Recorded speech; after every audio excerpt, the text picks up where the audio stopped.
స్నేహం. ఇది రాసింది డాక్టర్ రమ్య స్వరూప్. ఊహించండి,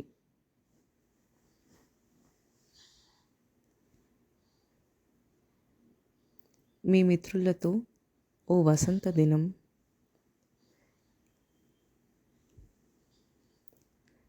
చేతిలో చెయ్యి వేసి ఊసులాడుతూ ముందుకు సాగుతూ ఉంటే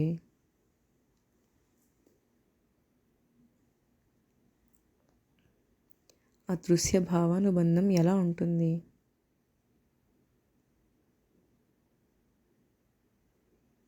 తలుచుకుంటేనే ఏదో తెలియని అందమైన అనుభూతి కలుగుతుంది.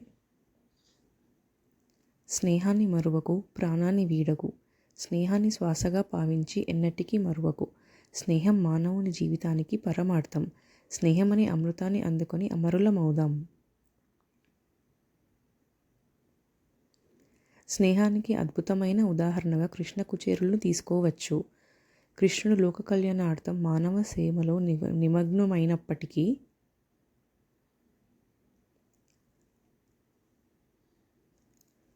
తను వచ్చినప్పుడు కుచేలునికి లభించిన ఆదరం స్నేహానికి ఆదర్శం కావాలి. దేవుని సృష్టి ప్రకృతి అయితే మానవుని సృష్టి స్నేహం. స్నేహం ఓ మహాసాగరం వంటిది. స్నేహం అనే పదభావానుబంధంలో షడ్రుచులు ఉన్నాయి.